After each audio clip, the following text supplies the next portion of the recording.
ሰላም ጤና ይስጥልን የተከበራችሁና የተወደዳችሁ የጣና ቴሌቪዥን ቤተሰቦች እንደምን ዋላችሁ እንደምን ሰነበታችሁ ይህ ጣና እንግዳ ፕሮግራማችን ነው። ጣና እንግዳ ፕሮግራማችን በጣና ቴሌቪዥን ብቻ እየተዘጋጀ የሚቀርብላችሁ በወቅታዊ ጉዳይ እንዲሁም በአማራ ትግልና በኢትዮጵያ ህልውና ላይ ሰፊ ሰዓት ወስደን የምንወያይበት ርዕሰ ጉዳያችን ነው። በዛሬው የዕለቱ እንግዳችን አድርገን የጋበዝናቸው ኑሯቸውን በእንግሊዝ ሀገር መዲና ለንደን ያደረጉት አቶ ኢያሱ ኤፍሬም ነው። አቶ ኢያሱ ኤፍሬም ያለፉትን 7 ዓመታት 8 ዓመታት በተለያዩ ሚዲያዎች ላይ ብርቱ ተሳትፎ በማድረግና ጥልቅ ትንታኔዎችን በመስጠት ይታወቃሉ። በተለይም ደግሞ ያገዛዙን ገመና በዓለም አቀፍ መድረክ በማጋለጥ በኩል ለዲፕሎማሲው መስክ ረዳት በሚሆን መልኩ በእንግሊዝኛ ቋንቋ በመጻፍ ነው የሚታወቁት። እኒህን ምሁር ነው ዛሬ እንግዳ አድርገን የጋበዝንላችሁ። ለቀረቤታችን ስንል ግን አንተ እያልን የምንቀጥል ይሆናል። ጤና ይስጥልን አቶ ኢያሱ እንደምን ሰነበቱ? ሁለቱም እንዳይቀርብኝ ነው አይደለ? ጋዜጠኛ ይርጋ መቼም የጋዜጠኛ ነገር ብልሃት አለውና ጥሩ እንኳን ደህና ነው ጋዜጠኛ ይርጋ። እንዲሁም ደግሞ የጣና ቤተሰቦች እንደምን አላችሁ? ደህና ናችሁ ወይ? እንግዲህ ዛሬ በዚህ በጣም በአማራ ትግል ህልውና ትግል ውስጥ ከፍተኛ አስተዋጽኦ እያደረገ በሚገኝ ሚዲያ ላይ ተገኝቼ የራሴን አስተያየት እንድሰጥ በመጋበዜ ታላቅ ምስጋና አደርሳለሁኝ እና በተቻለኝ መጠን ያለኝን ዕውቀት ያለ ማሸራረፍ ለማረጋራት ዝግጁ መሆኔን እገልጽልሃለሁ ጋዜጠኛ ይርጋ። እጅግ በጣም አመሰግናለሁ ወንድሜ ኢያሱ። እንግዲህ ስለምሰጥ ማብራሪያ ስለሰጠን ጊዜ ከልብ እያመሰግን እንግዲህ በደመራ ዋዜማ ነው የተገናኘ ነው። በዚሁ አጋጣሚ እንኳን ድረስ ማለት እፈልጋለሁ። ውይይታችንን ምን ጀምረው ኢያሱ እንግዲህ በቀለል ባለ መልኩ ይሁን ቀለል ባለ መልኩ ሰው እንደቀጣ ወደ ትግሩ ከመግባታችን በፊት እንደው የኢትዮጵያን አሁናዊ ሁኔታ በተለይ ደግሞ እንደው ከኢኮኖሚ አንፃር ከዲፕሎማሲውና ከወታደራዊ ጉዳዮች አንፃር እንዴት ይገለጣሉ የሚለው ብንጀምር መልካም ነው ብዬ አስባለሁ። በተለይም ደግሞ አንተ በተደጋጋሚ ጊዜ በኢኮኖሚ ጉዳይ ትንታኔ ትሰጣለህ። ለዲፕሎማሲው ግባት በሚሆን መልኩ በእንግሊዝኛ ነው ጽሁፎችም ታቀርበው። እንዲሁም አሁን ላይ ያለውን የወታደር ሁኔታ ታውቃለህና ጸጥታውን ታያለህና እንደው በእነዚህ በሶስቱ ጉዳዮች ላይ የመጀመሪያ ምልከታ ብታጋራ። ይርጋ እንግዲህ እነዚህ ያነሳቸው ሶስቱ ነጥቦች እያንዳንዳቸው ራሳቸውን ችለው መርሃ ግብር የሚዘጋጅባቸው ናቸው። አድማጮቻችን እንዲገነዘቡት እንፈልገው ማለት ነው። በጣም ትልቅ ክብደት ያላቸው ጥያቄዎች ናቸው። ምጣኔ ሀብቱን በተመለከተ ዲፕሎማሲውን በተመለከተና ወታደራዊ ሁኔታውን በተመለከተ ብዙ ነገር መናገርና ብዙ ነገር መተንተን ይቻላል በኢትዮጵያ ውስጥ ባለው ሁኔታ። እስቲ ለማናቸውም የሆድ ነገር ሆድ ይቆርጣልና ይላል ያገሬ ሰው። እስቲ የኢኮኖሚውን ጉዳይ እንመልከተው። ምክንያቱም የኢኮኖሚ ጉዳይ ስንመለከት የኢኮኖሚ ጉዳይ የልሂቃኖቹ በሚተነትኑበት ማክሮ ኢኮኖሚክስ ወይንም ደግሞ አፕላይ ኢኮኖሚክስ እያልን ከመተንተን ይልቅ ከዕለት ይኖሯችን ጋር በተያያዘ መልኩ ብንመለከተው የተሻለ ነገር ይገኛል። እንግዲህ በአጠቃላይ በኢትዮጵያ በምንመለከትበት ሰዓት በማናቸው መስፈርቱ በመመለከት ሰዓት በኢኮኖሚ በጣም ወደኋላ የቀረች አገር ነች እኛ እንደዛ አይነት አገር ነን እና ይህ የሆነው ደግሞ በስርዓቱ የኢኮኖሚ ፖሊሲዎች ነው እና ስርዓቱ የኢኮኖሚ እድገትን ከማምጣት ይልቅ የኢኮኖሚ ማሽቆልቆልን ያመጣበት ሁኔታ እንመለከታለን። እንግዲህ ለዛሬው 3 አመልካች ሆኑ ነገሮችን እናያለን። በመጀመሪያ ደረጃ እስቲ የኢኮኖሚ ስንል አንድ ኢኮኖሚ ትልቅ እየተንቀሳቀሰ ነው ስንል በአገሪቱ ውስጥ ያሉትን የጉልበት ኃይሎች የወጣት ኃይሉን በስራ ላይ ማሰማራቱ ላይ ነው ትልቁ የሚተኮረው። ምክንያቱም ብዙ ጊዜ ሲፎከር ምንሰማው በኢትዮጵያ ውስጥ እንግዲህ በኢኮኖሚ እንቅስቃሴ ውስጥ ግብአት ሊሆኑ የሚችሉ ነገሮች ካፒታል ወይንም ነዋለ ነዋይ ግብአት የሚሆኑት ሌሎች ደግሞ መሬት ከዛ በኋላ ደግሞ ሌበር ወይንም ደግሞ ጉልበት የሚሉት እና በኢትዮጵያ ውስጥ እኛ ሁለቱ ነገሮች አሉ። መዋለ ነዋይ የለንም። መዋለ ነዋይ ባይኖረንም ግን ጉልበትና መሬት ስላለን ጉልበታችንና መሬታችንን ተጠቅመን አገራችንን መለወጥ እንችላለን። ወይ መዋለ ነዋይን ደግሞ ከውጭ እናስመጣለን። ኢንዳይሬክት ይሄ ፎሪን ዳይሬክት ኢንቨስትመንት የምንለውን እናስመጣለን የሚል ነገር ነው። ነገር ግን ያ ያልሆነበት ሁኔታዎች ቁልጭ አድርገው ያሳያል። ምንም እንኳን አሁን ያለው መንግስት ይርጋ የብልጽግና መንግስት ነው አገሪቱ ለምልማለች ኮሪደሩን ልማት ተመልከቱልኝ በጅማ በባህር ዳር በአዲስ አበባ እንዲሁም በጅጅጋ በሌሎችም ከተሞች የልማት ያካሄድኩና ተመልከቱልኝና የብልቅልጭ ስራዎችን በማሳየት ህዝቦችን በማደግናገር ላይ ነው ይሄ መንግስት ነገር ግን እስቲ ያለውን አሃዝ ከራሱ ከኢትዮጵያ የስታቲስቲክስ ኦፊስ የወጣውን አንዱን እንመልከተው የወጣቶች የስራ አጥ ብዛትን ብንመለከተው እስቲ አንድ ግራፍ አለና የወጣቶች የስራ ብዛት የሚያሳያልና በራሳቸው ጉዳይ ስለሆነ አይከራከሩንም ካለ እሱ መታቀርብልን አሁን ያዘጋጅ 27% ወይንም 27 ከመቶ የሚሆነው የኢትዮጵያ ወጣት ስራ አጥ ነው አሁን እዚህ ላይ ትንሽ ቀመር እናረጋለን ስሌት ስናረግ በኢትዮጵያ ውስጥ ወደ 130 ሚሊዮን ህዝብ አለ ብለናል እንግዲህ ከዚህ ውስጥ ወጣቱ ብለን የምንገምተው ከ15 እስከ 30 ያለውን በታች ያሉትን ህፃናቶች ሳንቆጥር ማለት ነው ይሄንን ስሌት ስንመታው ልናገኝ የምንችለው ቁጥር 32 ሚሊዮን ነው 32 ሚሊዮን ወጣት ስራ ፈት ነው ኢትዮጵያ ውስጥ ይሄ እንግዲህ በየጊዜው እየጨመረ የሚሄድ ነው 32 ሚሊዮን ወጣት ስራ ፈት ሆነ ማለት አገሪቱ በእርሻ በኢንዱስትሪ በሰርቪስ ምንም አይነት እድገት እያገኘች እንዳልሆነ ማሳያ ምልክቱ ነው 32 ሚሊዮን እንግዲህ ቅድም ከሪከርድ ውጭ ስንነጋገር ነበርና አንተም ትንሽ መላብልህበት ነበርና ወደ 4-5 ሀገሮች ይሆናሉ 32 ሚሊዮን ህዝብ ማለት በጨምርበት ደስ ይለኛልና የኤርትራ ስንመለከተው 4 ሚሊዮን ነው የጅቡቲ በስንት ነው አዶና 1 ሚሊዮን አላቅም የሶማሌ ራሱ 10 ሚሊዮን አካባቢ ቢሆን ነው ሌሎችን ብንመለከት ማለት የነዚህን ሀገር ፖፑሌሽን የነዚህ ሀገር ህዝብ የሚሆን ስርዓት ያለበት ሀገር ነው አብይ አገሪቱ ለምታለች አገሪቱ በብልጽግና ላይ ነች የሚለው ነገር የሚያሳየው አንዱ የከሸፈ ማሳየው እሱ ነው በዚህ በወጣት የስርዓት በሌላ በኩል ደግሞ ኮንሱመር ፕራይስ ኢንዴክስ የሚለው ነው የሰው ዕቃ የመግዛት አቅምን በተመለከተ የሚያሳይ ዳታ ከራሳቸው ከስታቲስቲክስ ቢሮ የወጣውን ዳታ ስንመለከት የሚያሳየን ነገር አለ የሚያሳየን ነገር ምንድነው የዕቃ ዋጋ የሚገዛው ማለት ነው ዳቦም ሆነ ሽንኩርት ቤትም ሆነ መኪና ነዳጅም ሆነ የቅባት የምግብ እህል በየጊዜው እያሻቀበ ነው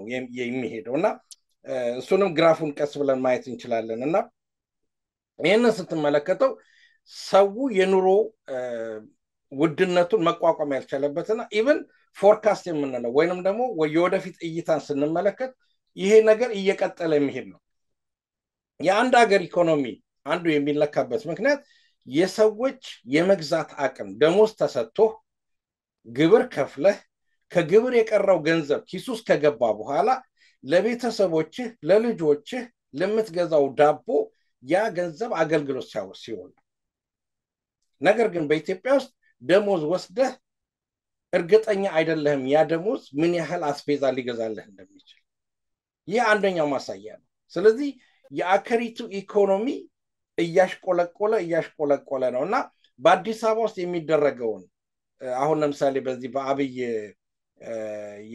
የሶሻል ሚዲያ ወይንም ማህበራዊ ሚዲያ ፕሮፓጋንዲስቶች ስንመለከት ትንሽ ክሊፕ ያወጡና አቤት አዲስ አበባ ማረች ኢቭን የውጭ የአፍሪካ ሀገሮች የሶሻል ሚዲያ አክቲቪስቶችን እያመጡ በማሳየት አዲስ አበባ በቃ ከሌላው አውሮፓ ሁሉ ሀገር የተሻለች አድርገው ሊያሳዩን ይችላሉ ይሄ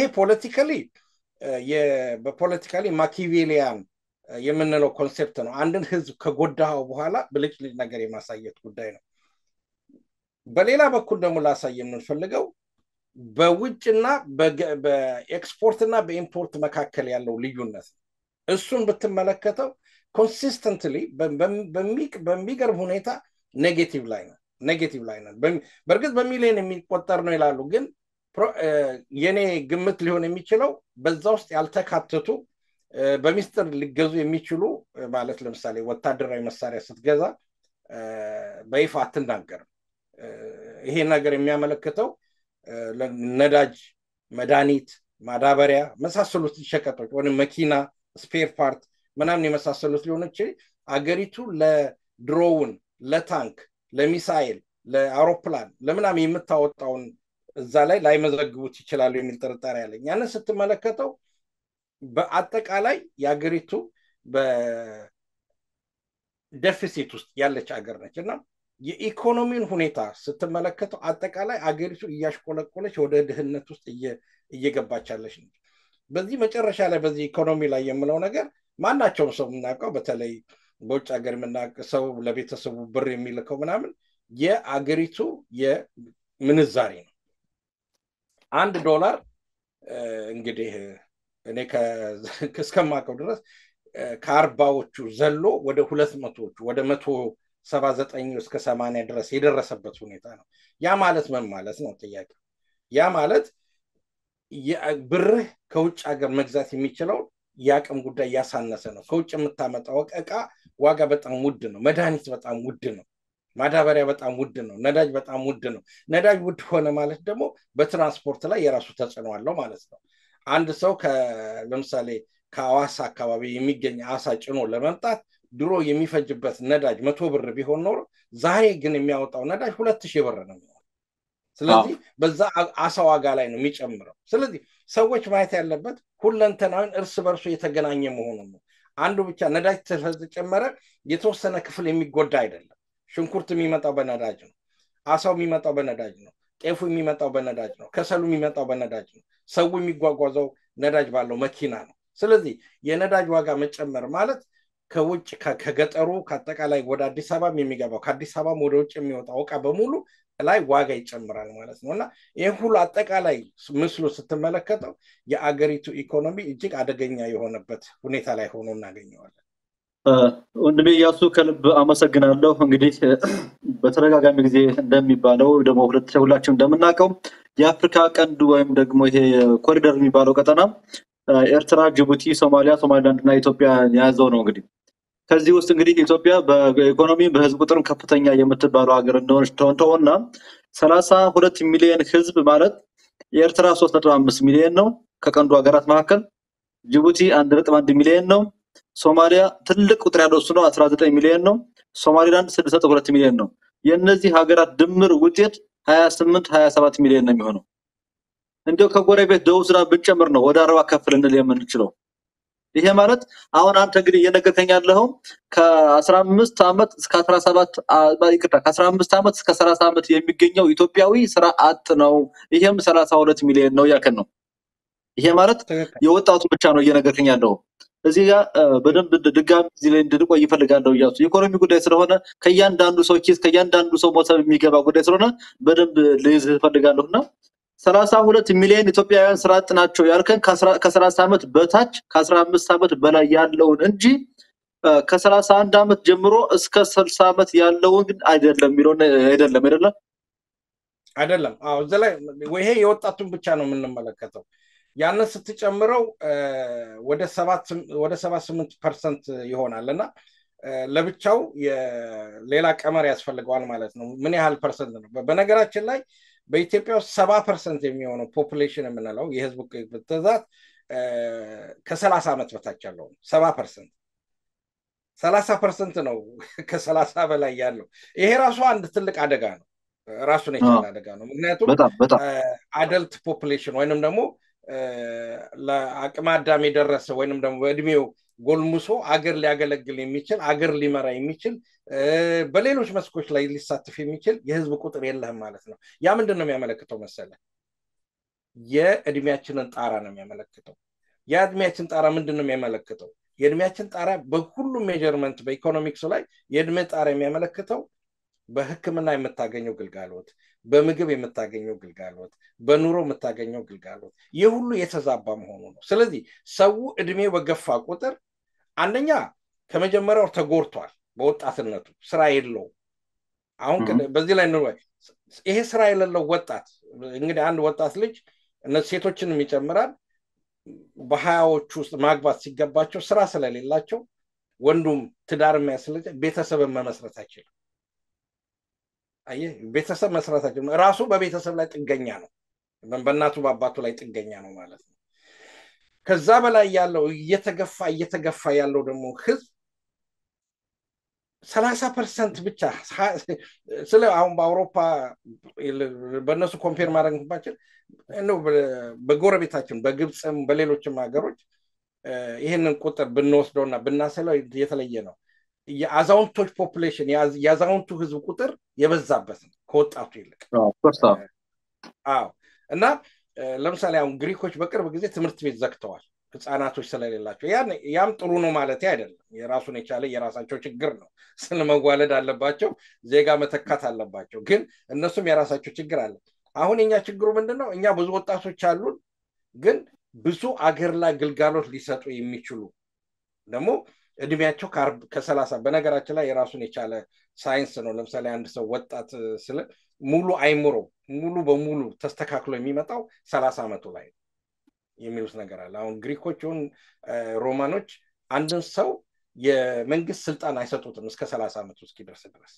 ልክ 30 ዓመቱ ላይ ሲደርስ የመንግስት ስልጣን ይሰጡታል ከ30 ዓመት በታች አይሰጥ ምክንያቱም ማቹርድ አይደለም ያ የመማሪያው ጊዜ ነው ለሰው ልጅ ስለዚህ ይሄ የሚያሳየው ምንድነው አገሪቱ ውስጥ ኃላፊነትን ወስዶ መስራት የሚችል ፖፑሌሽን የለንም ህዝብ ቁጥር የለንም ማለት ነው በዛ ላይ ተጨማሪ የሥራ አጦች ቁጥር አለ ማለት ነውና ይሄ በርግጥ የዘመናት ሲንከባለል አብሮ የመጣና አሁን ደግሞ የባሰ እየተፋፋመ ያለበት ሁኔታ ስለ አንድ መንግስት ሲመጣ ያንን ነገር ማሻሻል ሲገባው ከበፊት ከደርግ ለምሳሌ ከደርግም ሆነ ከወያኔ የወረሰውን ነገር አሻሽለ ይሄን ነገር መለወጥ አለብን ብለ መስራት ሲገባ ጭራሽ አሁን ያብይ አስተዳደር ከዛ በባሰ ሁኔታ ወጣቱን ስራ አጥ አድርጎ ይሄ አሁን ለምሳሌ ሰልፍ ኤምፕሎይመንት የምትለው አሁን በራስ በግል በትንሽ ሱቅ መስራት ማለት ነው አየ ሰው ራሱ ሸቅሎ እንዳይሰራ ትናንሽ ስራዎች እንኳን እንዳይሰራ አዲስ አበባ ጎዳናዎችን አጽድተውታል ተሸክሞ እንዳይሰራ እንዲህ አይነት ተጽዕኖ የሚደረግበት ሀገር ነውና መንግስት ለምሳሌ መስራት የምትለው ፋብሪካ ሲቋቋም አንደኛው ማለት እንግዲህ ፋብሪካ ስንል ስሞል ስኬል ኢንደስትሪ ኮቴጅ ኢንደስትሪ የምትላቸው አሉ ከሸማኔ ስራ ትጀምራለህ ከዛ በኋላ መካከለኛ ኢንደስትሪ ከፍተኛ ኢንደስትሪ ያልክ የምትሄድበት ነገር አለ አሁን በኢትዮጵያ እስቲ ይሄ የተባለ ፋብሪካ አለ ወይ ብለህ ጠይቅ አብይ ከመጣ በኋላ ይህ ፋብሪካ ተገንብቷል ወይ ብለህ የለም የነበሩትም ተዘግተዋል ይሄን ሐሳብህን በአንድ ጥያቄ ልጨምርልህና በደንብ እንታብራልኝ ስለፈለገው ለቀጣይ ከማልፋችን በፊት እንግዲህ አንደኛውና ትልቁ የሥራ አጥ ቁጥር እንዲጨመር ምክንያት የሆነው የመንግስት የማክሮ ኢኮኖሚ ድክመት ነው ሁለተኛ ደግሞ የፕራይቬት ጉዳይ ነው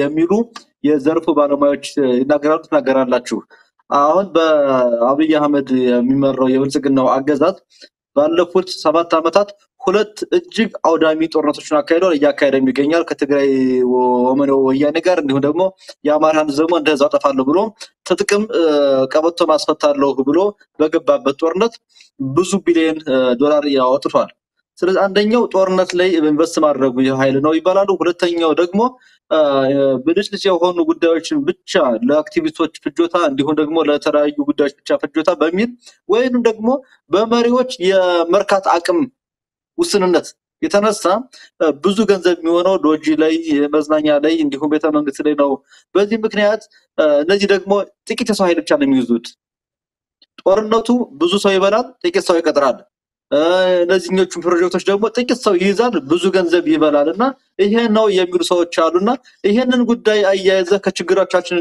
አንፃር ያለብንን የትምህርት ቤት ጥረት ያለብንን የቤት ጥረት ያለብንን ውሎ የመግባትና የሕክምና ጥረት ጭምር ይሄንን ከኢኮኖሚ ጋር አንድ ላይ ያያይዝ ነገርልን በጣም ጥሩ ይኸውልህ አሁን ይሄ ነገር በምሳሌ ባስቀመጠው ጥሩ ነው ለምሳሌ አሁን አንድ ቦታ ላይ አንድ የቴክስታይል ፋብሪካ ወይ ጨርቃ ጨርቅ ፋብሪካ ይከፈታል እንበል አንድ የቴክስታይል ፋብሪካ ሲከፈት በትንሹ 5000 ሰራተኞች ይዛል አሁን አስበው 5000 ሰራተኞች ሲይዙት 5000 ቤተሰብ ማለት ነው ከነባልና ሚስቱ 10000 ሁለት ልጆች ቢኖራቸው በተጨማሪ 1000 ቤተሰብ 5000 ቤተሰብ 10000 ሌሎች ተጨማሪ ይኖራቸዋል ይሄንን ስትደምር በዛ አሁን ይሄንን ቤተሰብ ይሄንን ሰራተኛ ለማገልገል በአካባቢውን ይከፈታል ሱቅ ይከፈታል ትራንስፖርት ይከፈታል ትራንስፖርት ካለ ጋራጅ ይከፈታል ፋርማሲ ይከፈታል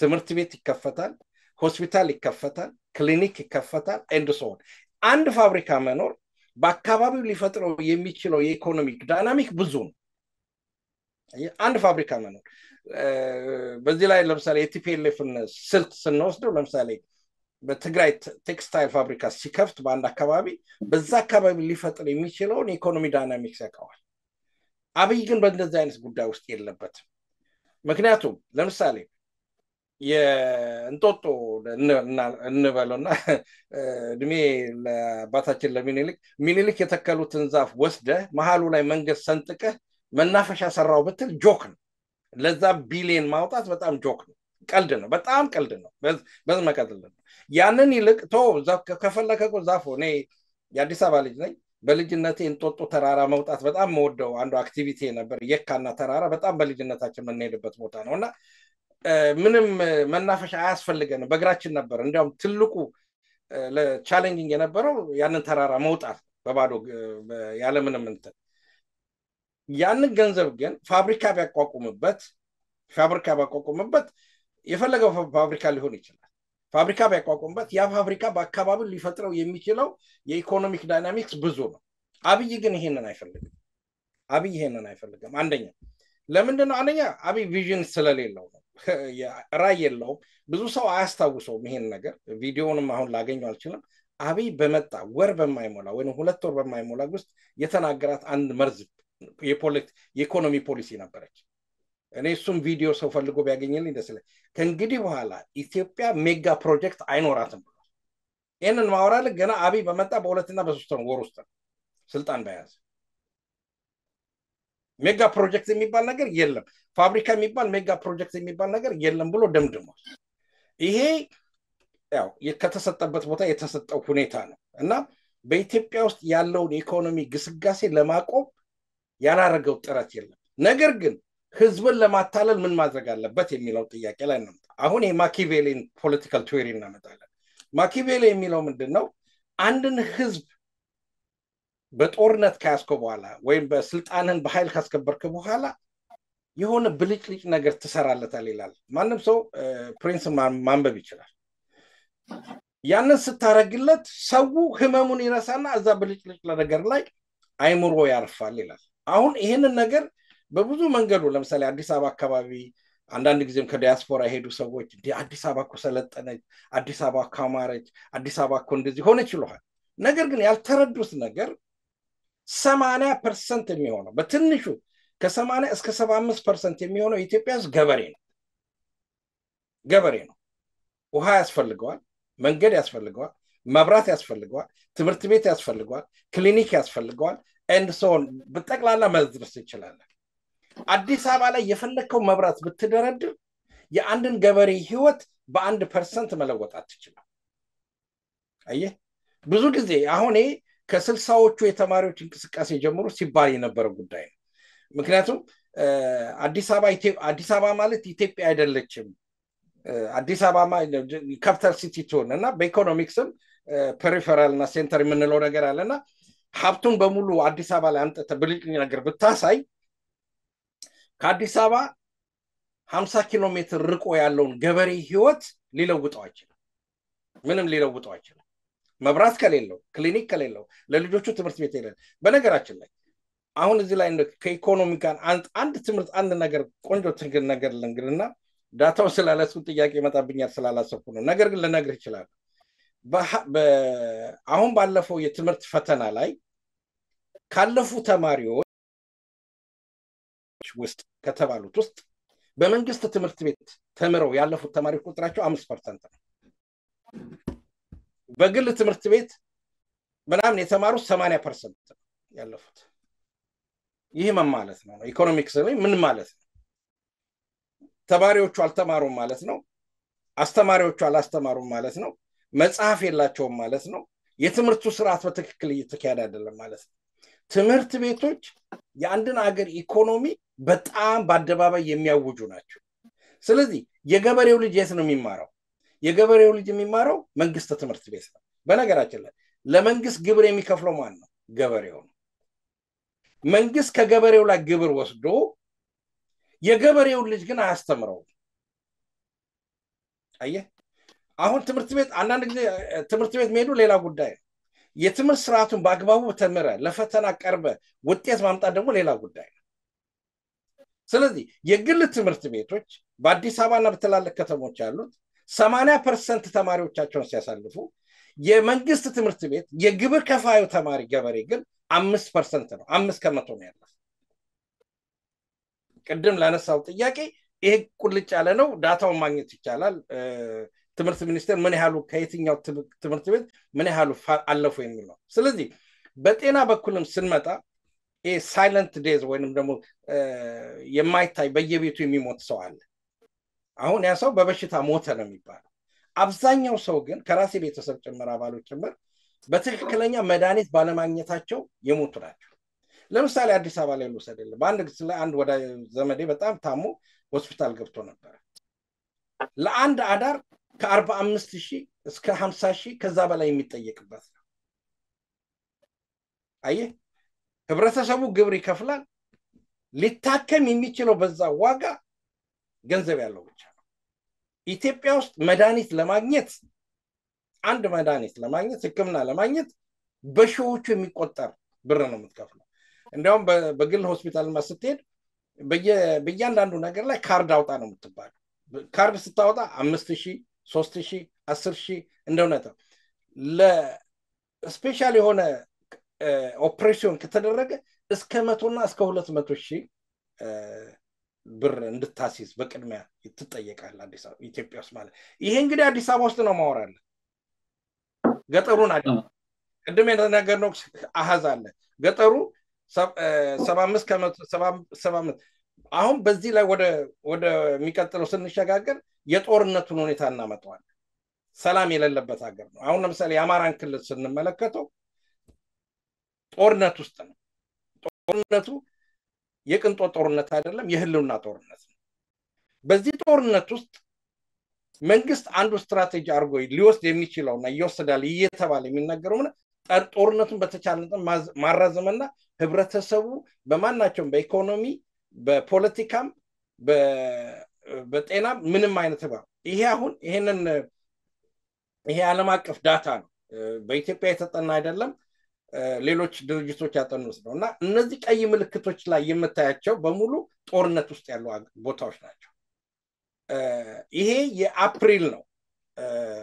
የሚቀጥለው ወር አሁን በኦገስት ያለፈው ወር ደግሞ አንድ ዳታ ልኬልሃለሁ። እሱ ስትመለከተው ጦርነቱ ምን ያህል እየተፋፋመ እንደመጣ ያሳያል። በዚህ አካባቢ ትምህርት ቤት በትክክል አይካሄድም፣ የጤና አገልግሎት በትክክል አይካሄድም፣ ሌሎች ስራዎችን በትክክል አይካሄዱም ማለት ነው። ይህ በሙሉ የመንግስት የፖሊሲ ውድቀት ነው ማለት ነው። ሌላ ምንም ማሳያ ነገር የለም። እና አጠቃላይ በኢኮኖሚ ላይ ስንመለከት በጣም ሰፋ ያለ ነገሮችን ማየትና መገንዘብ እንችላለን። እና ይሄንን ነው የምለው ነው ከመለስኩልህ ጥያቄ። እጅግ በጣም አመሰግናለሁ ወንድሜ ያሱ። ምክንያቱም ይሄ የኢኮኖሚ ጉዳይ የአንድ ቡድን የአንድ ግለሰብ የአንድ ትውልድ ጉዳይ ሳይሆን አጠቃላይ የእያንዳንዱ ግለሰብ ቤት የሚገባ ስለሆነ ነው ጊዜ ወስደን የተናገርነው።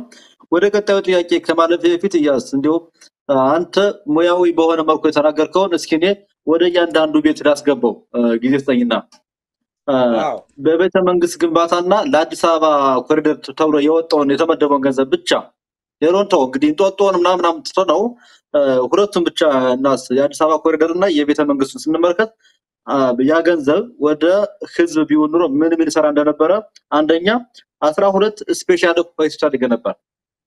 ምንም እንደሚኖረው ኮንፈረንስ ሆስፒታል በአፍሪካ ደረጃ ሙሉ የሆነ ይገነባል። ከአዲስ አበባ ሞያሌ ወይም ደግሞ ከአዲስ አበባ ወለጋ ከዚያም እስከ ጉባ ድረስ የሚዘረጋ አንድ አስፋልት መንገድ ይገነባል። ይሄ ተጨማሪ ነው እንግዲህ እንጂ ወይም አይደለም። ከዛ 48950 የአዲስ አበባ ኮንዶሚኒየም ቤቶችን መገንባት ይችላል። የአዲስ አበባ ህዝብ በኑሮ ውድነት ያለውን ስቃይ ያየው ስለሆነ ማለት ነው። በጤና ምክንያት የሚከፍለውን ዋጋ አንተ ቀድማ ተናግረዋል። 24 አዳሪ ትምህርት ቤቶች ይገነባሉ።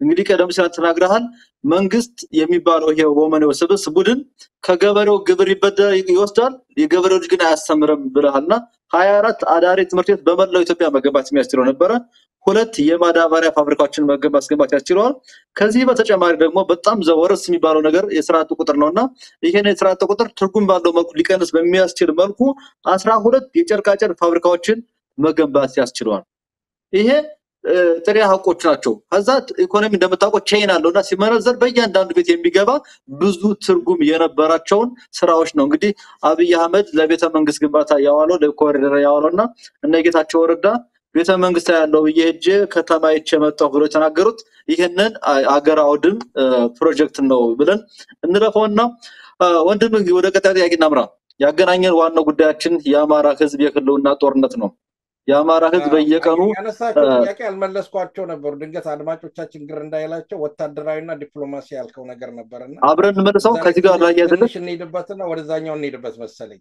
ድንገት ይያዛል ሁለቱ አንድ ልጅ ልመልስ ልጠይቅና ከዚህ ጥያቄ ጋር አብረን በጣም እንግዲህ ቀደም ሲል እስኪ ቴክኒክ ክፍሉ ያንቺን ካርታ ሳየን እስኪ ያንቺን ማፕ ሳየን ጥያቄ ሳቀርብ በዛው ግራ መንገዱን ያስመስ ሲመልስ በደንብ እንዲያብራራል ማለት ነውና የአማራ ህዝብ የህልውና ትግል የገባበት ስቃይ በጣም ይታወቃል ብዙም ተነግሯል መገምገም እንዳለበት ታውቃልና አንደኛ እዚህ ጥያቄ ላይ በደንብ ተዝሪ ፈልገው ያስ በአንተ ግምገማ የአማራ ህዝብ የሁለት ዓመት ጦርነቱ ሁኔታ ምን ይመስላል የሚለው ሲሆን ከዚህ ጋር በተያያዘ እንግዲህ በዲፕሎማሲውና በወታደራዊ ጉዳይ ያገርቱን ጣፈንታም አንድ ላይ ታያዝልን ጥሩ እንግዲህ አድማጮቻችን በወራቶች መካከል ያለውን ልዩነት እንዲመለከቱ ይሄኛውንና አሁን በቅርብ ጊዜ በኦገስት ባለፈው ወር እንደገና የተነሳው ፒክቸር አለ እሱ ካለ በሳየን ደስ ይለኛል ይሄኛው እንግዲህ ወደ አፕሪል አካባቢ መሆኑ ነው ጥሩ ታህሳስ አካባቢ መሆኑ ነው መሰለኝ የሚቀጥለው ደግሞ ፒክቸር ስትመለከተው ነው አሁን እዚህ ጋር አንድ ነገር እንደው አድማጮቼ እንደው ከታላቅ ይቅርታ ጋራ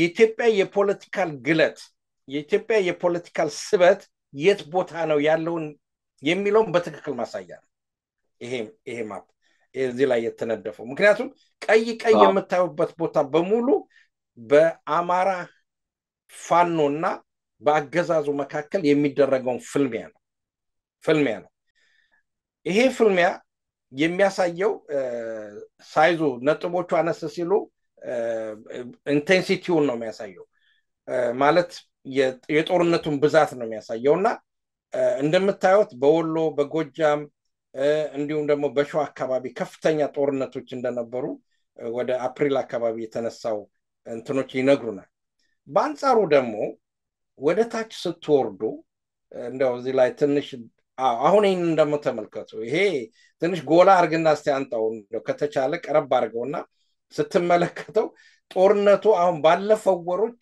ምን ያህል እንደተፋፋሙና በየቦታው ያሉትን የፋኖ ትግሎች የሚያሳዩ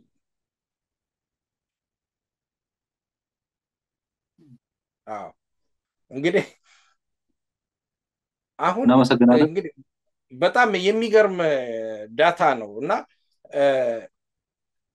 ይህ ዳታ አይ ቲንክ የላኩልህ በማም እንደሚሰማ ድርጅቱም ማን እንደሆነ ለማስቀመጥ ይሄንን እየሰራ ያለው ድርጅት አለ ዓለም አቀፍ ድርጅት ነው ይህ ዓለም አቀፍ ድርጅት አንድ ቦታ አስቀምጨው ነበርና በመርጣራ ቃል ስለሆነ ACLED ይባላልና ምንድነው the armed conflict location even data project የሚባል ነው አሜሪካ ውስጥ የሚደረግ ጥናት ነው በየጊዜው ነው ሞኒተር የሚያደርጉት በየቀኑ ነው ሞኒተር የሚደረገው በነገራችን ላይ በየቀኑ ነው ይሄ የሚያሳየው ምንድነው የአማራ የህልውና ትግል የደረሰበትን ጥግ ነው የሚያሳየው ፍልሚያው በየአቅጣጫው መሆኑን የሚያሳይ ነው ወንድሞቻችን የሚያደርጉትና ይሄንን ስትመለከተው አሁን እዚህ ላይ ስትመለከተው የሚያሳየው ነገር ምንድነው ቅድም ወደ ወታደራዊ ይዘቱ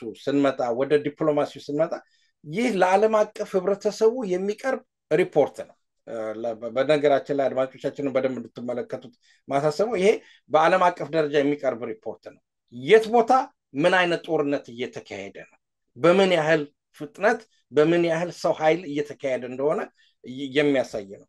እና የአማራ ህልውና ትግል በየጊዜው ምንም እንኳን አንዳንድ ጊዜ የምንሰማቸውና በትግል ውስጥ መኖር ያለበት በትግል ሂደት ውስጥ የሚያጋጥም ነገር ነው። ለምሳሌ ቡድኖች ይፈጠራሉ። በቡድኖች መካከል በአካሄድ ምክንያት በአንዳንድ አካሄድ ምክንያት ልዩነቶች ሊፈጠሩ ይችላሉ። ያ ግን ልዩነት መሰረታዊ ልዩነት አይደለም፣ በሂደት የሚፈታ ነው። በሂደት የሚፈታ ልዩነት ነው። በሂደት መፈታቱንም የምታዩት ስትመለከቱት ምንድነው? በአማራ ክልል የሚደረገው የጦርነት ምንም እንኳን የተለያዩ ቡድኖች አሉ ቢባሉ እነዛ የአማራ ህልውና የሚታገሉ ፋኖች የሚያደርጉትን ጦርነትና እድገት ነው የምታሳዩት። ስለዚህ የአማራ የህልውና ትግል ላይቀለበስ መጥቷል። እዚህ ላይ ግን ትንሽ ከፍ አድርገህ ብትመለከተኝ አንዳንድ ጊዜ ለምሳሌ ሌሎች አካባቢዎች ትግሎች እየተካሄዱ ነው፣ እንደ ኦላ የመሳሰሉ ትግል እየተካሄደ ነው። ካርታው ግን የሚያሳየን ነገር የለም። ይሄ ትልቁን ነገር ዲሚስቲፋይ የምናደርገው ነው።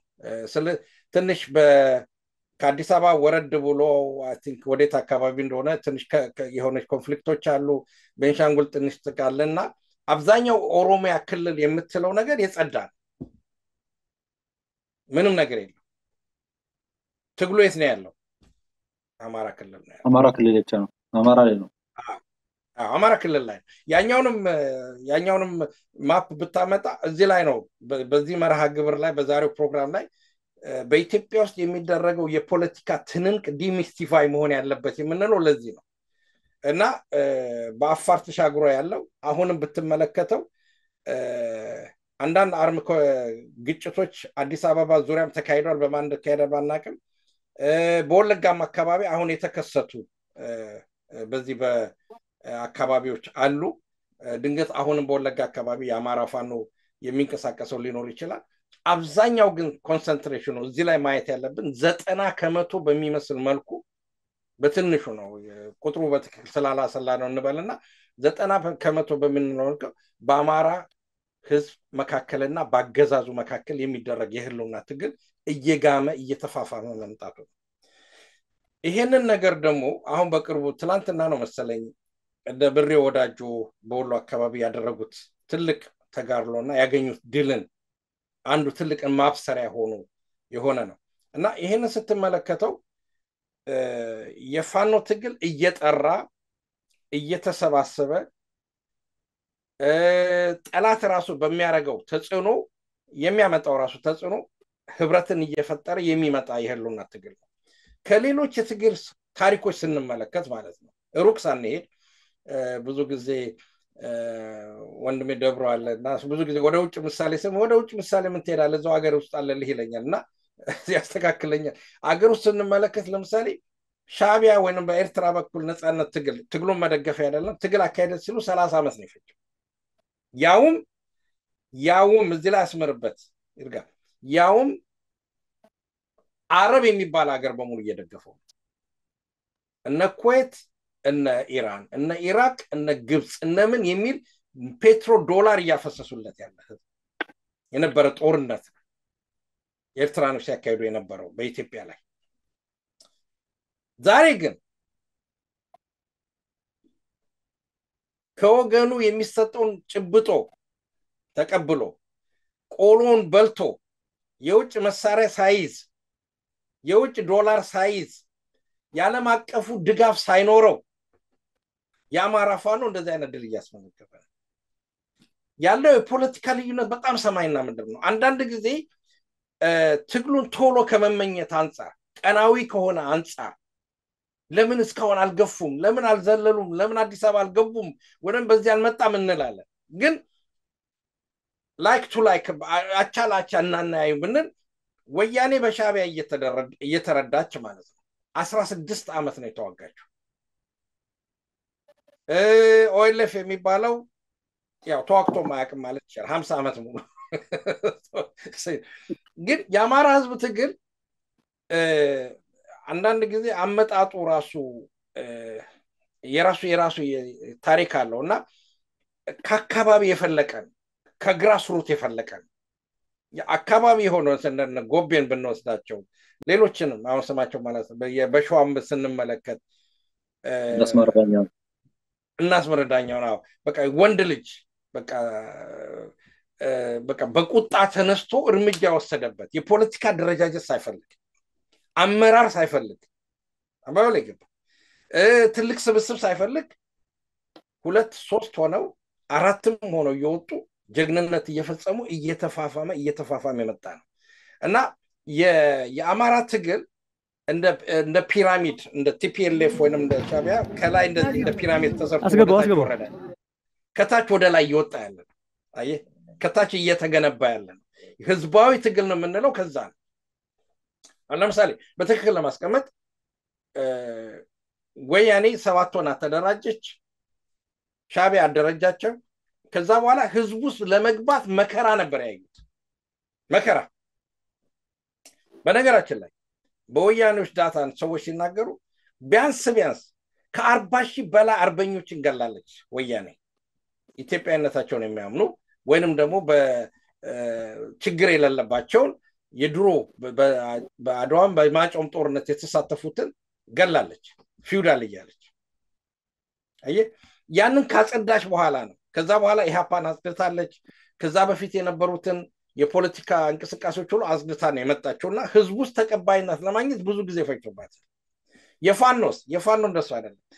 ሰው ሊረዳ የሚገባው ኢኩዌሽን ይሄን ጥያቄው እንትን የፋኖ ምንድነው? ቅድም እንደናልካቸው እነዛ ግለሰቦች ያቀጣጠሉት እሳት ከስር ነው እየነደደ ወደ ላይ ይወጣ ያለ። ይሄን በትክክል ሰው ሊገነዘበው ያስፈልጋል። ከዛ አንፃር ስትመለከተው የአማራ ህልውና ትግል ከሚገባው በላይ የሄደ ነው። ነገር ግን የሚጎሉት ነገሮች ይኖሩታል። አዎ የሚጎሉት ነገሮች ይኖሩታል። ለምን አይኖሩትም? ትግል ሰው የሚሰራ ነው። ስለዚህ ቅድም እንዳልኩ ነው። ለምሳሌ ሻቢያ ጀብሃ ሲወጣ ግብጽ ነው ካይሮ ቢሮ ከፍቶ የተደራጀው። የአማራ ፋኖ የት ነው ቢሮ የከፈተው? ሊመልስልኝ የሚችል ሰው አለ? ቢሮ የከፈተው የለም። ቢሮ የከፈተው ወጣ ብሎ ካለው ዋሻ ውስጥ ነው። ስማኝ ጫካው ስማኝ ድሩ ብሎ ወደ ጫካ ገብቶ ነው። ቢሮ እሱ ነው። ሄድኳርተሩ እሱ ነው። አየህ ወይ ካይሮ ላይ አይደለም ወይንም ደግሞ ለንደን ላይ አይደለም።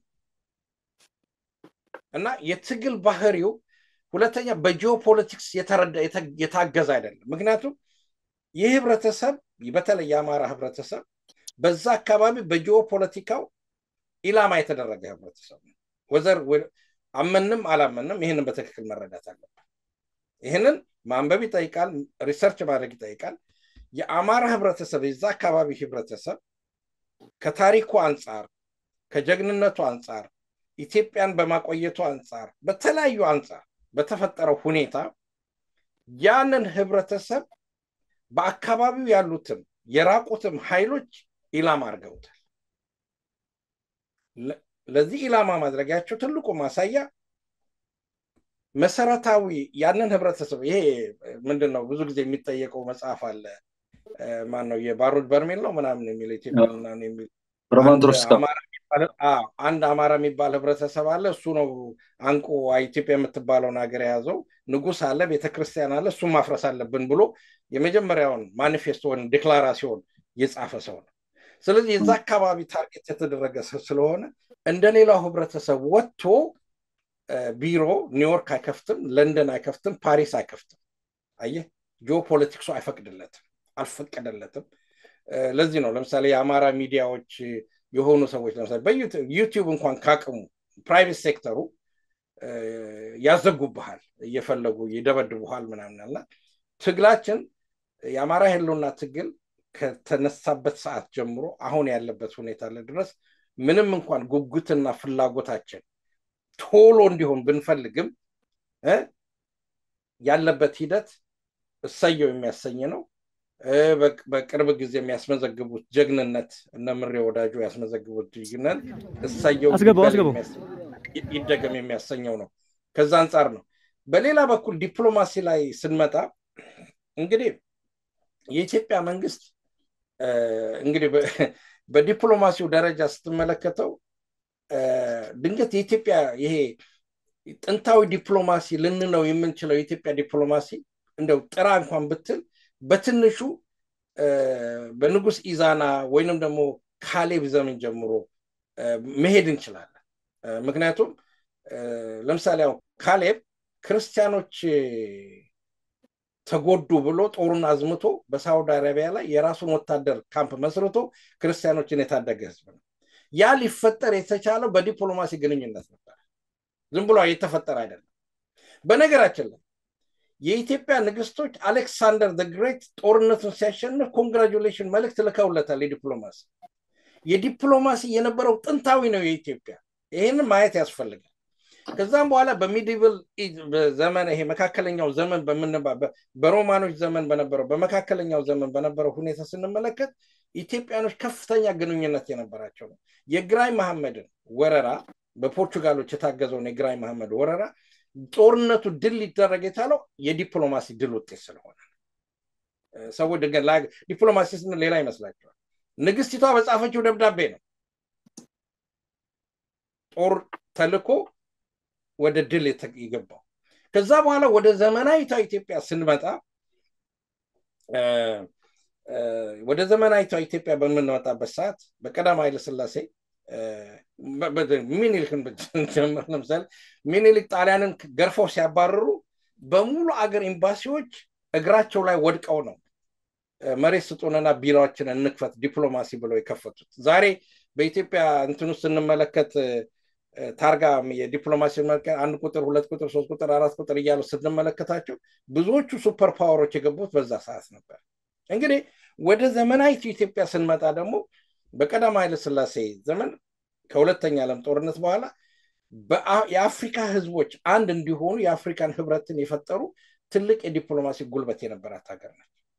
ይሄንን ብለን ስንመጣ የመሃሉን እንዝለለውና የደርግንና ሌላውን የወያኔን ዘመን እንዝለውና አብይ ጋር ስንመጣ ግን አብይ የዲፕሎማቲክ ቻናል ወይንም ደግሞ ግንኙነቱ ባይነሪ ነው ማለት እንችላለን።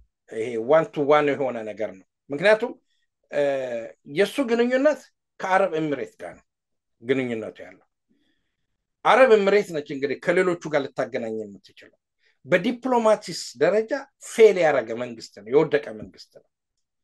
ሌሎቹ ለራሳቸው ጥቅም ሲሉ ግንኙነት ያደርጋሉ ወይ ገንዘብ ይሰጣሉ የመሳሰሉት። ለምሳሌ ልበልህና ስለ አሁን ባለፈው ያየነው ነገር አለ። ወደ አውሮፓ አንድ የሀገር ጠቅላይ ሚኒስትር ወደ አውሮፓ ሄደ እንደ ጎረምሳ ፓርክ አትጎበኝ። አየህ የዲፕሎማሲ ፌለሪቲ የሚመጣው ውድቀት የሚመጣው ከዛ አንፃር ነው። ሌላው ትልቁ የዲፕሎማሲ ውድቀት የታየው ለምሳሌ በዚህ በአባይን ህዳሴ ግድብን በተመለከተ ነው። በዛ ላይ ስትመለከት እውነት ለመናገር አረቦቹን ትንሽ ያኮርፋሉ ብለን እንገምት። እንደ አጠቃላይ ሰብ ሰሃራ አፍሪካ የምትለው መሪ በሙሉ መገኘት ነበረበት። ምክንያቱም የነሱ ድል ነበር ይሄ ነገር።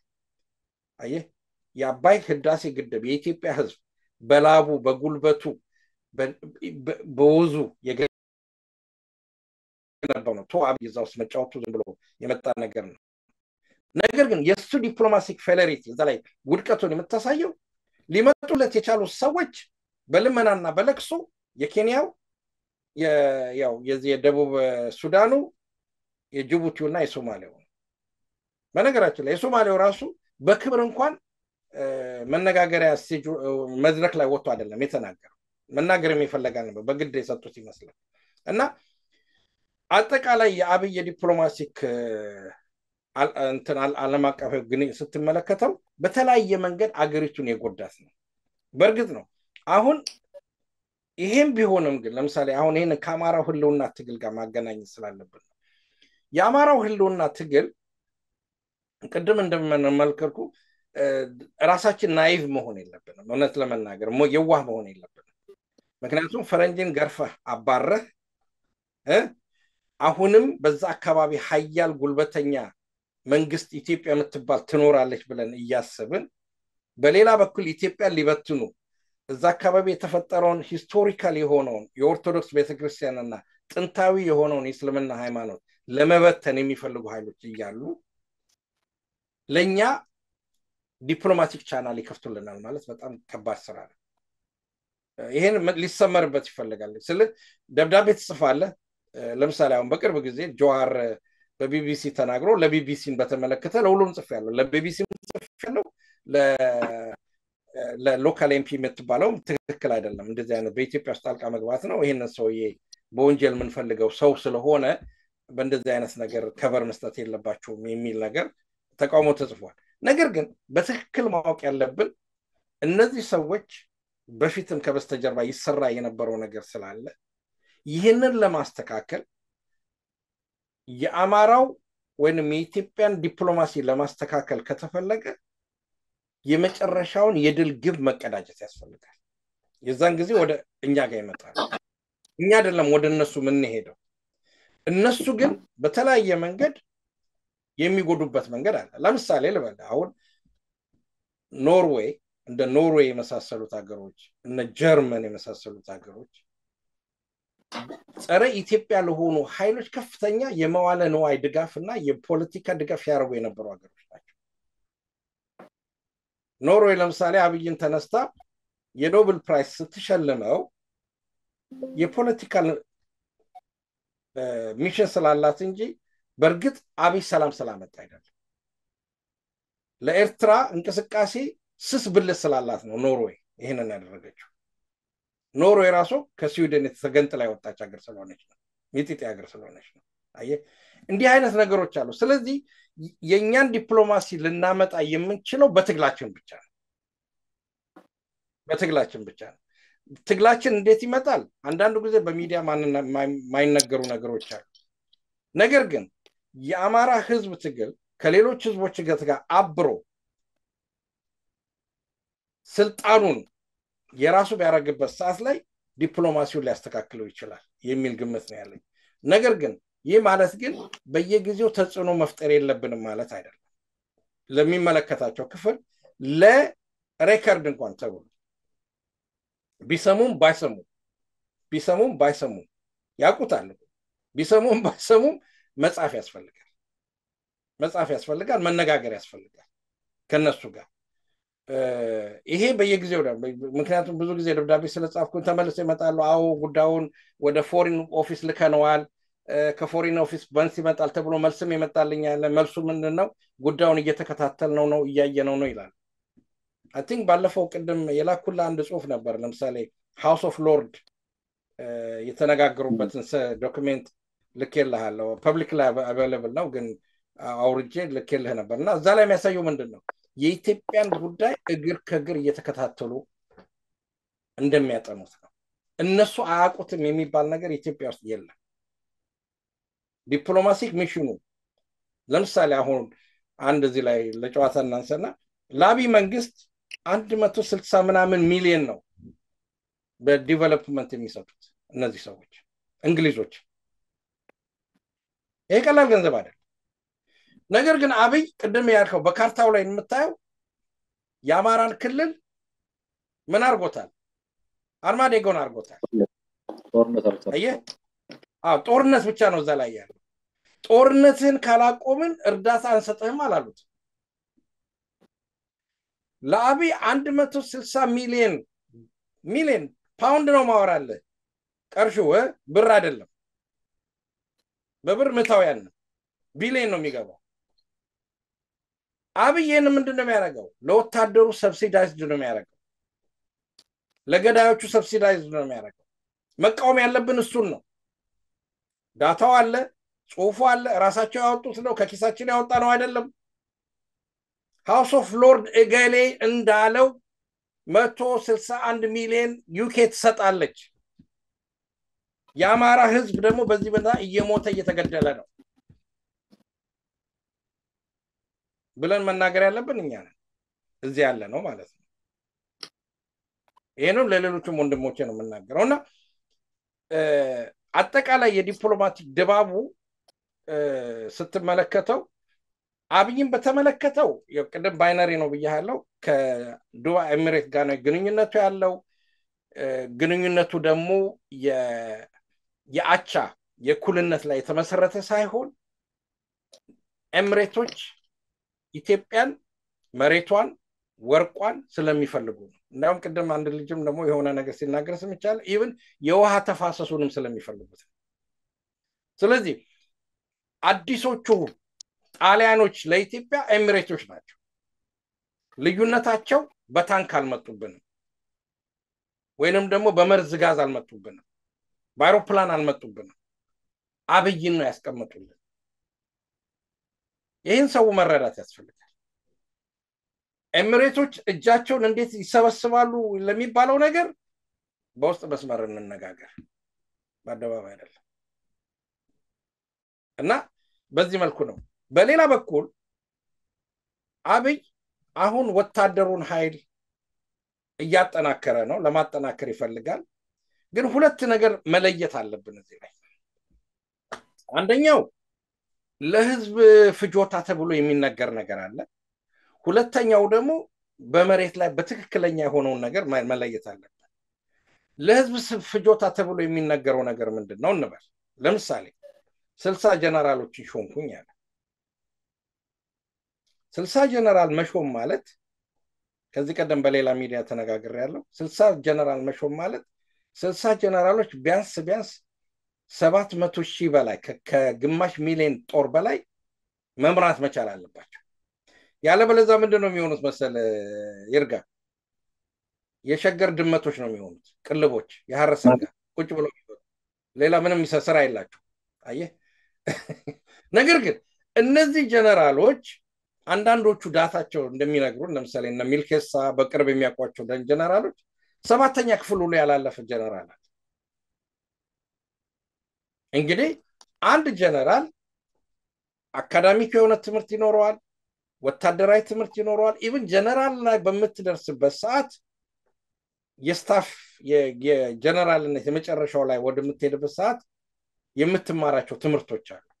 ስታፍ ኮሌጅ ውስጥ የምትገባበት ሁኔታ አለ። ትንሽም ቢሆን የጦንጤ ወታደር ልጅ ስለሆንኩኝ ይችችን አውቃታለሁ። እና ሲማሩም አይቻለሁ። በደርግ ጊዜ ልጅም ብሆን ቤላ ውስጥ ገብቶ የተማሩትን ጀነራሎች ለማየት ችያለሁ። ወደ ከፍተኛ ደረጃ ሲሄዱ ብዙዎቹ ያውቁታል የቤላን ታሪክ። እነዚህ ከፍተኛ የትምህርት ልምድ የወታደራዊ ልምድ የሌላቸውን ጀነራሎች ሰብስበህ ጀነራል ማድረግ ለህዝቡ ስትመለከተው አብይ ብዙ ጀነራሎች አሉት ጥሩ፣ ግን የወታደራዊ የብቃት አቅማቸው ምን ያህል ነው ብለህ ደግሞ ስንል እያንዳንዱን መፈተሽ ያስፈልጋል። ግን አልፎ ለመጣው የናሙና በናሙና ደረጃ የመጣው መረጃ የሚያስፈልክተው ለምሳሌ ከፖሊስነት ወደ መከላከያ ውስጥ ጀነራል ሙሉ ጀነራል፣ አንደኛው ደግሞ ያው በጀነራልነት ሊገባው ይችላል፣ በእድሜው ምናምን ጥሩ የትምህርት ደረጃ ሊኖረው ይችላል። ግን ጡረታ መጣ በኃይለ ሥላሴ ጊዜ 100 አለቃ የነበረ ሰው ዛሬ ጀነራል ብታረገው በጦር ሜዳ ተሰልፎ ሻርፕ የሆነ ማይንድ ኖሮት ጦርነት ይመራል የሚለው ጥያቄ ውስጥ የሚያስገባት ነው። ይሄ ከፊት ለፊት የምናገኘው ነገር ጠለቅ ብለን ዲፕሊ አናላይዝ ማድረግ ወይንም መተንተን ያስፈልገናል። ስለዚህ በሌላ በኩል ደግሞ ያው ብርሃኑ ይጥላል ማን ነው ብርሃኑ ይጥላል ጁላይ ያነሳል የሚባሉት አንድ ቀልድ አለ። ወደ ከግማሽ ሚሊዮን በላይ ተማሪዎች ወጣቶች ጥሏል። እዚህ ላይ ሚዲያው እንግዲህ የትግል ጉዳይም ስለሆነ ለአማራ ወጣቶች የምናገረው ነገር አለ። በምንም አይነት መንገድ የአብይን የመከላከያ ክፍል እንዳትቀላቀሉ ነው ጥሬ። አርሰ መብላት ትችላለህ፣ ገጠር ገብተህ መብላት ትችላለህ፣ ፋኖ መሆን ትችላለህ። የአብይን መከላከያ ውስጥ መግባት ግን በወገነ ላይ ነው ጥይት መሳብ የሚያስገድድ። ስለዚህ ቢያንስ ሌሎችን እንኳን ባንጠራ የደቡቦችንም መጥራት እንችላለን። የትግራዮች ልጆቹ እንደማይገቡ እርግጠኛ ነኝ። በኦሮሞዎች አካባቢ ያለው እንግዲህ የነ መልኬሳ ስራ ይሆናል ይሄንን ጥሪ ማድረግ። ስለዚህ በትምህርት ፈተና ወደቅን ብለን የ100 አለቃ ማዕረግ እናገኛለን ብላችሁ ወደ አብይ ጦር ውስጥ እንዳትቀላቀሉ። ይሄ መሰመር ያለበት። ድንገት አሁን እዚህ ላይ አንድ ደግሞ ተረት የመጣው ነገር አለ። ለምሳሌ አሰብን ላስመልስ ነው ከወደቡ ወደ ግድቡ ብሎ እኔ ግን እላችሁ ወንድሞቼ ከወደቡ ወደ ደደቡ ነው የምንሄደው። ደደቡ ማለት ነው አብይ ነው መሄድ ያለብን። ከወደቡ ወደ ደደቡ ነው ዘመቻው መሆን ያለብን። ከወደቡ ከግድቡ ወደ ወደቡ አይደለም፣ ከግድቡ ወደ ደደቡ ይሆናል። ምንም እንኳን አሰብ ኢንክሉዲንግ አጠቃላይ ኤርትራን ጨምሮ የኢትዮጵያ አካል ነች። እነዚህም ሰዎች ኢትዮጵያኖች ነበሩ። በዓለም አቀፍ በተደረገ ሳቦታጅ ሴራ በማናቸውም ሀገር የሚፈጠሩ ባንዳዎች አሉ። በማናቸውም መንገድ ተፈጥሮ ዛሬ ኤርትራ ሀገር ሆናለች። የሚያሳዝን ነገር ነው። ወገን መሆናቸውን አንክድም። ኢትዮጵያም አሰብም ለኢትዮጵያ ይገባታል ወይንም ደግሞ ኢትዮጵያ ባህር አክሰስ ወይንም ደግሞ ባህር ወደብ ያስፈልጋታል የሚለው ነገር አንክድም። የኢትዮጵያ ህዝብ ነው። ማዳበሪያ ያስፈልገዋል፣ መኪና ያስፈልገዋል፣ ማሽነሪ ያስፈልገዋል፣ ወደብ ያስፈልጋል፣ ጥርጥር የለውም። ነገር ግን ወደቡን የምናመጣው አብይ በሚያደርገው ተንኮል አይደለም። አንደኛው አብይ ደግሞ ጦርነትም አይከፍትም፣ ውሸቱን ብዬ ነው እኔ ማምነው። 90% ከዚህ ቀደም ተወዳድሬ ያለው አንድ አመት ብሩን የሰጠኝ የለም ተወዳድሬ አስይዣለሁ። አብይ ጦርነት ከከፈተ እንወራር ብዬ እስከዛሬ አልከፈተም፣ ወደፊትም ይከፍታል የሚል እምነት የለኝም።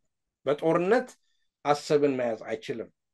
ምክንያቱም ብዙ ፖለቲካዎች እሱ ሌላ ውስጥ የምንገባ ነው። ነገር ግን ለዛ ብሎ በአገር ፍቅር ስሜት ወጣቱን አታሎት አሰብን መልሳለሁ ብሎ ለምሳሌ አሁን ባድሜ ላይ የተደረገው ነገር እንደዛ አይ ኢሳያስና መለስ በተጣሉበት ፖለቲካ ቁማር በሺዎች የሚቆጠሩ ወጣቶች ረግፈዋል። በባድሜ ጉዳይ ላይ ተመልሶ ሄዶ ባድሜ ለመፈረም አይ እንዲህ አይነት የፖለቲካ ሸርጥ መማር አለብን ከታሪክ። ያጣላቸው ባድሜ ጉዳይ አልነበረም።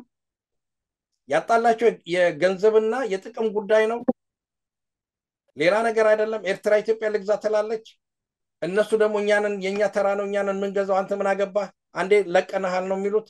ያ የተፈጠረው ፖለቲካ ግን ኤርትራ ኢትዮጵያን ወረረች በሚል ፖለቲካ ውስጥ ወጣቱን አነሳስተው ከ85,000 በላይ ወጣቶች እንዲሞቱ ተደረገ።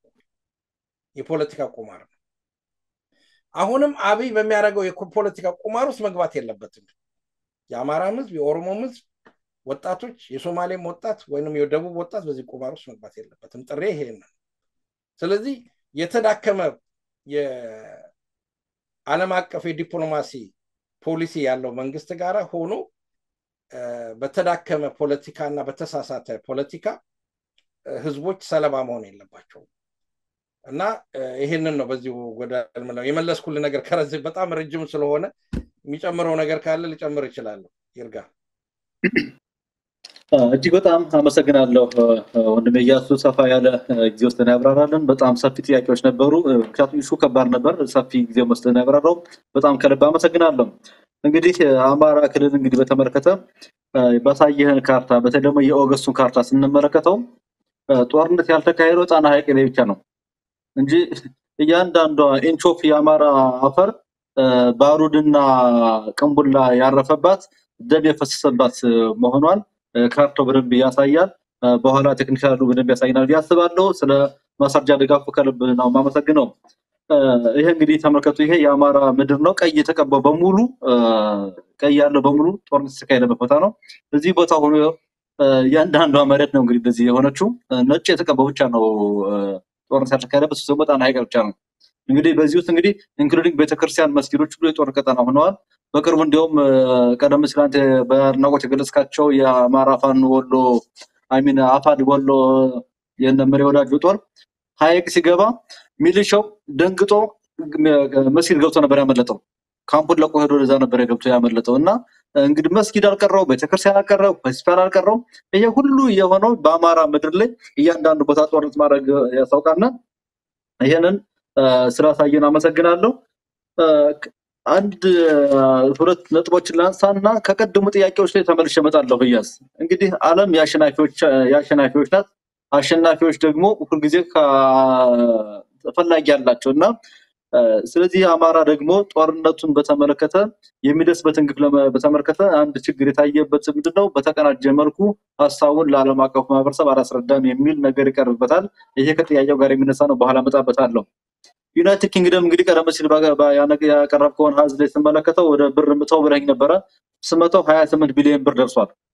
28 ቢሊዮን ብር ነው። ይሄ 160 ሚሊዮን ዶላሩ ወደ 28 ፓውንዱ ወደ 28 ቢሊዮን ብር ነው የደረሰው።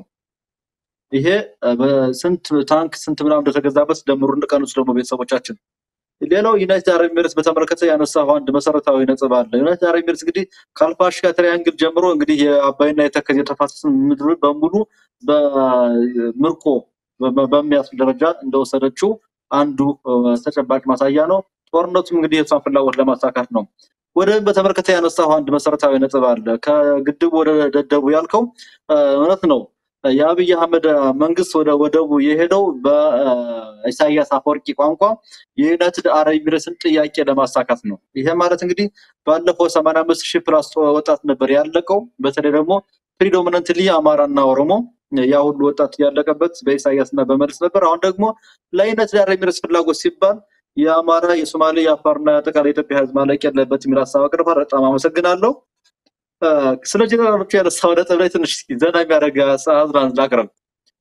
በእርግጥ ዲቴል ይፈልጋል፣ ግን ደግሞ እኔ ባለኝ መረጃ ሻዕቢያ፣ ህወሓትና ኢህዴን በጋራ የመረቋቸው የቀድሞ ጀነራል ወታደሮች በብልጽግናውም በህወሓት ዘመን ወታደር ነው አገልግለው ነበርና አገዛዙን የመጨረሻው ባለሙሉ ጀነራል የሆነው አለምሸት ደግፌ ነው እንጂ ሁሉም ጀነራል ሆነዋል እና ተማርከው ጀነራል የሆኑ ከዛም ፊልድ ማርሻል የሆኑበት ሀገር ላይ ደርሰናልና አባዱላ ገመዳ ቀድሞ ጀነራል ሆኑ። ቀድሞ ደግሞ ከጀነራልነት ወጡ። እነ ኩማ ደመቅሳ ቀድሞ ጥሮት ወጡ ወታደርነቱን። ብርሃኑ ጁላ እስከ ፊልድ ማርሻል ደርሰዋል። ሌሎችም ሂደው የመጨረሻው ተማራኪና የመጨረሻው ባለሙሉ ማዕረግ ጀነራል አቶ ይቅርታ ጀነራል አለምሸት ደግፌ ሆነዋል ማለት ነው። ይሄንን ካየን እንግዲህ ይሄን ነጥቦች ካነሳቸው ላይ እንግዲህ ለቤተሰቦቻችን ተመራዝ እያደረኩ ነው። ወደ አማራ ህዝብ ትግል እንምጣ። የአማራ የህልውና ትግል ሲባል ከውስጣዊ ችግር በተጨማሪ ያለበትን ጂኦፖለቲካውን ቀደም ሲል ገልጸልናል። ካለው ጂኦፖለቲካ አሳሳቢነት አንጻር በተለይም ደግሞ የሱዳን ፍራጃይል መሆን፣ የኤርትራ አሁናዊ ሁኔታ፣ የትግራይ ወመኔ ቡድን አሁንም ያለው የሚንቀሳቀስበት ጉዳይ አለ። የስልጣን ላይ ያለው ኃይል ደግሞ አገር ሆናለሁ ከአመታት በኋላ የሚለው ቅድ ስላለው ተደማምሮ አጠቃላይ ቀጠናው አማራ የሚገኝበት ቀጠና አሳሳቢ ነው። በጣም ተርሞይሉ ከፍ ያለ ነው እና ከዚህ አንጻር የአማራ የህልውና ትግል በአጭር ጊዜ ውስጥ ትግሉ ተጠናቆ በድል መቋጨት አለበት የሚሉ ወገኖች የሚያነሱ ጥያቄ አለ። አንተ ይህን ሀሳብ ትገዛዋለህ ወይስ ትገዛዋለህ ወይ? ከዚህ ሀሳብ ጋር ስትገዛው እንዴት ነው ማለቅ ያለበት ጦርነት የሚለውን በአጭር ጊዜ ገለጽልን።